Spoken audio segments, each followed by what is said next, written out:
নমস্কাৰ মই মজিদ বন্ধুসকল পলকতে চাওক আজি সন্ধিয়াৰ 7টা গুৰুত্বপূৰ্ণ খবৰ। প্ৰথমটো খবৰ, কেন্দ্ৰীয় চৰকাৰৰ বৃহৎ ঘোষণা, এতিয়াৰ পৰা ইচ্ছা অনুসৰি এচিৰে ঠাণ্ডা কৰিব নোৱাৰিব আপোনাৰ ঘৰ। এচিৰ উষ্ণতা নিয়ন্ত্ৰণৰ ক্ষেত্ৰত নিয়ম বান্ধিবলৈ আৰম্ভ কৰিছে কেন্দ্ৰীয় চৰকাৰে আৰু এই নিয়ম অনুসৰি এচিৰ উষ্ণতা 20 ডিগ্ৰী চেলচিয়াছতকৈ কম আৰু 28 ডিগ্ৰী চেলচিয়াছতকৈ বেছি হ'ব নোৱাৰিব। বিদ্যুতৰ খৰচ হ্ৰাস কৰাৰ বাবে কেন্দ্ৰীয় চৰকাৰে হাতত লৈছে এই পদক্ষেপ। পৰৱৰ্তী খবৰ, প্ৰচণ্ড গৰমে দহিছে ৰাজ্য আৰু ৰাজ্যত উৎকট গৰমত 3জন লোকৰ মৃত্যু। ডিফুত উৎকট গৰমৰ বাবে 1জন লোকৰ মৃত্যু। বন্ধ গাড়ীৰ ভিতৰত মৃতদেহ উদ্ধাৰ ৰাজীৱ তিৱাৰী নামৰ এগৰাকী ব্যক্তিৰ। ডিফু বাণিজ্য মহাবিদ্যালয়ৰ প্ৰবক্তা আছিল ৰাজীৱ তিৱাৰী। আৰু ঠিক সেইদৰে গোৱালপাৰাৰ মাটিয়াত প্ৰচণ্ড গৰমত 1জন যুৱকৰ মৃত্যু। ৰনোৱাৰ নহিবুজ জমান নামৰ যুৱকজনৰ মৃত্যু হৈছে প্ৰচণ্ড গৰমত। উৎকট গৰমত জুৰিয়াত 1জন লোকৰ মৃত্যু। মৃত্যু হোৱা ব্যক্তিজনৰ নাম আমিৰ আলী। আৰু এইদৰে প্ৰচণ্ড গৰমত ৰাজ্যত 3জনকৈ লোকৰ মৃত্যু হৈছে।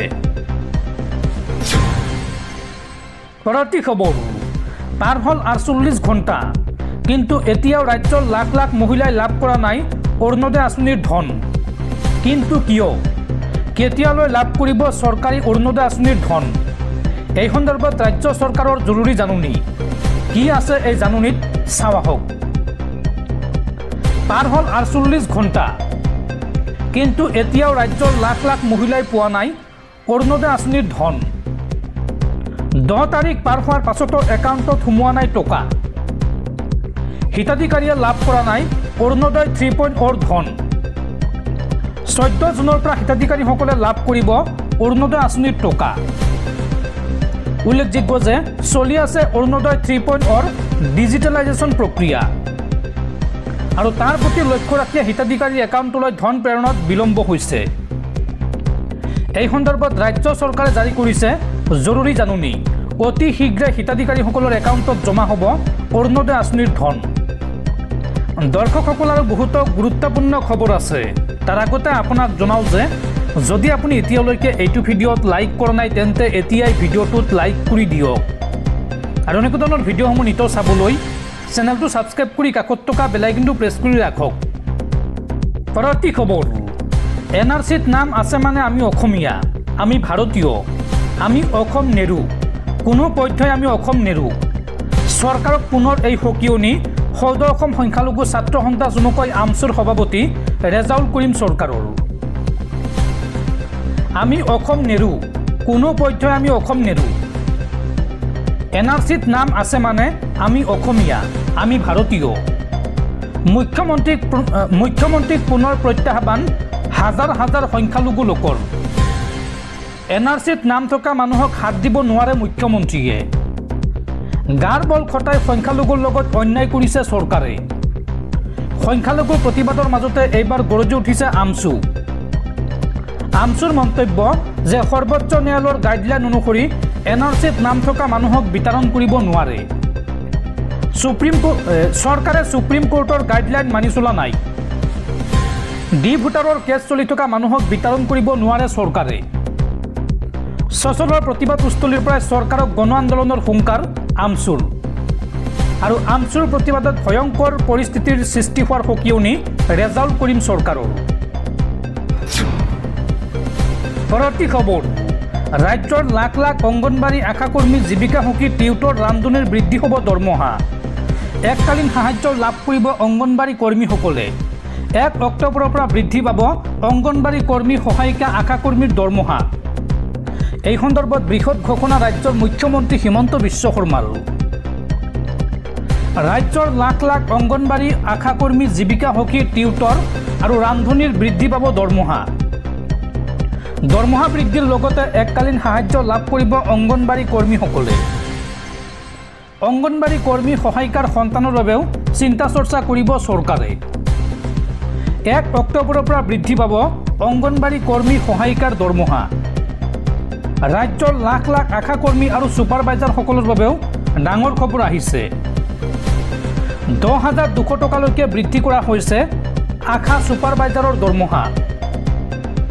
আশাকৰ্মীসকলে 3,000 টকাৰ সলনি এতিয়াৰ পৰা লাভ কৰিব 4,000 টকাৰ মাননি আৰু ছুপাৰভাইজাৰসকলে 9,000 টকাৰ সলনি 10,200 টকা লাভ কৰিব মাননি।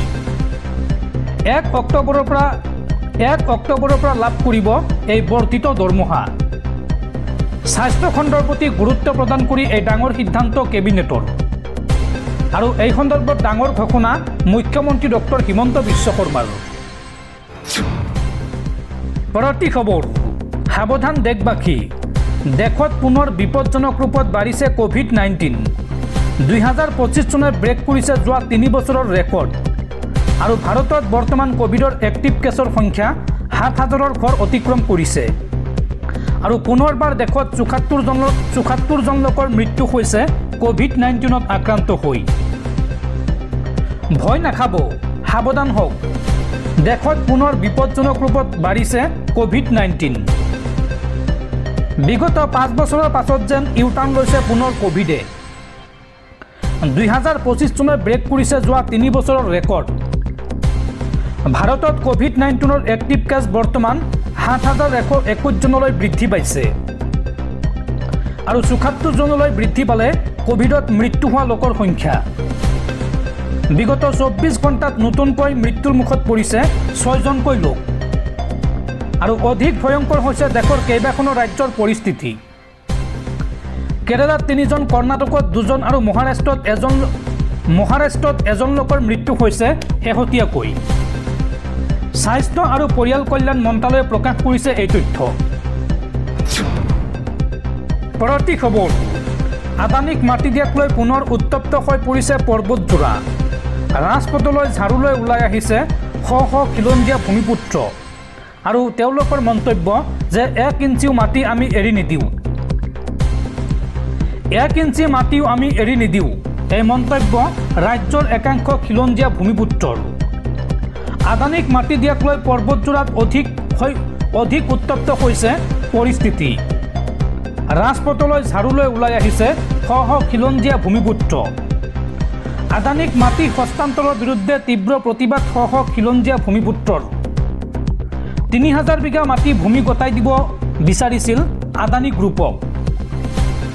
আদানী তাপবিদ্যুৎ প্ৰকল্প নিৰ্মাণৰ বাবে দিব বিচাৰিছিল এই ভূমি আৰু কালি আৰক্ষীকৈ ঘূৰাই পঠালে শ শ প্ৰতিবাদকাৰীয়ে আৰু আজি পুনৰ জংগী আন্দোলনত নামি পৰিছে শ শ খিলঞ্জীয়া ভূমিপুত্ৰ আৰু খিলঞ্জীয়া ভূমিপুত্ৰসকলৰ আন্দোলনত এতিয়া স্তব্ধ হৈ পৰিছে পৰ্বতজোৰা। পৰৱৰ্তী খবৰ, প্ৰাক্তন ছাত্ৰনেতা শংকৰজ্যোতি বৰুৱালৈ আদালতৰ সকা। শংকৰজ্যোতি বৰুৱাৰ পূৰ্ণাংগ জামিন মঞ্জুৰ।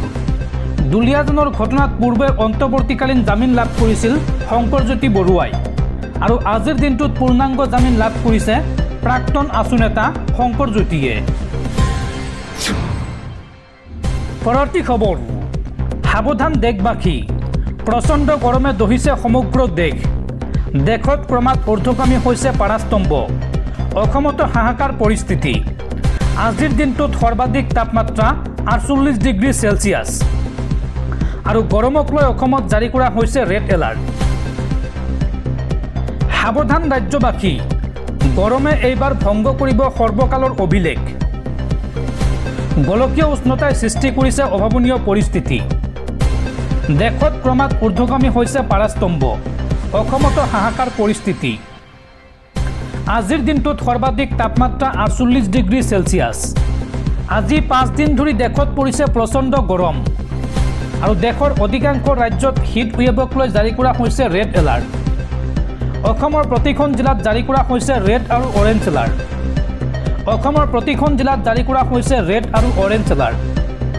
দিল্লী, উত্তৰ প্ৰদেশ, মধ্যপ্ৰদেশ আৰু ৰাজস্থানত হিট ৱেভক লৈ জাৰি কৰা হৈছে ৰেড এলাৰ্ট। দিল্লীত আজিৰ দিনটোত 46 ডিগ্ৰী চেলছিয়াছ হৈছেগৈ তাপমাত্ৰা।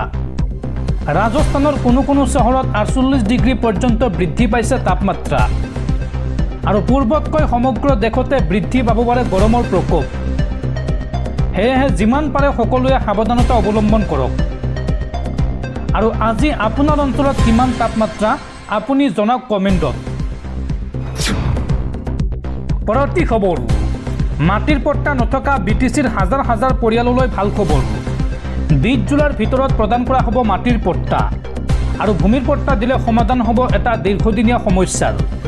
বিটিচি নিৰ্বাচনৰ প্ৰাক মুহূৰ্তত এই ঘোষণা পৰিষদীয় চৰকাৰৰ।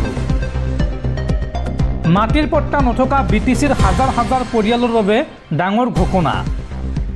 20 জুলাইৰ ভিতৰত মাটিৰ পট্টা প্ৰদান কৰা হ'ব বুলি বৃহৎ ঘোষণা কৰা হৈছে।